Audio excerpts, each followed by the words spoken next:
The announcement was made earlier this week in a bid to control speculation, following an unprecedented surge of interest in the virtual currency.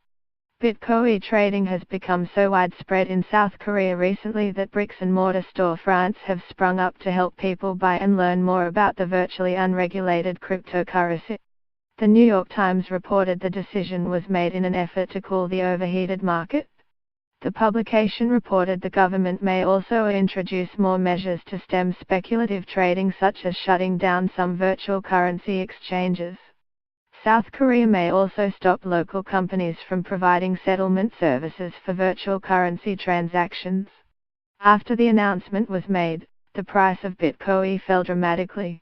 However, the government claims the new rules will bring Bitcoin in line with other financial products in the country, as well as making it easier for the government to track transactions and tax people accordingly.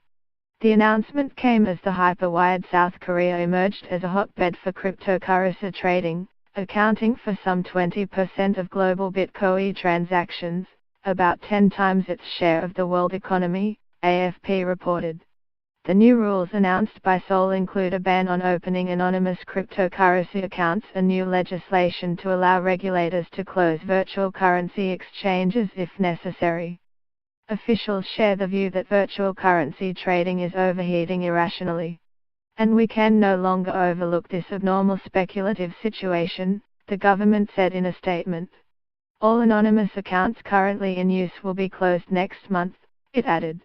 The policy package also includes stepping up crackdowns on money laundering activities and financial fraud, including price manipulation, using digital currency trades. We will resolutely respond to such crimes by slapping maximum sentences possible on offenders, it said, vowing to leave all policy options open, including closure of a cryptocurrency exchange when deemed necessary.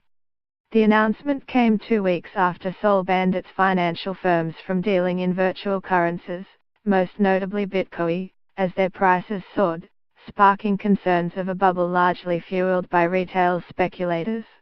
About 1 million South Koreans, many of them small-time investors, are estimated to own Bitcoin.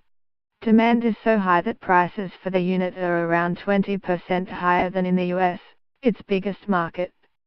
Seoul also warned on Thursday that most cryptocurrencies are being traded in the country at prices far higher than elsewhere in the world, blaming factors including blind speculation. In a case highlighting the risks of cryptocurrency, a Seoul virtual currency exchange declared itself bankrupt last week after being hacked for the second time this year. The Ubit exchange became the first South Korean cryptocurrency exchange to close after the hacking attack that stole 17% of its assets. There have been numerous warnings about a possible blowout in the Bitcoin market. Bank of Japan Governor Hirohiko Kuroda said last week that the price surge of the virtual currency was abnormal, while Singapore's central bank advised investors to act with extreme caution.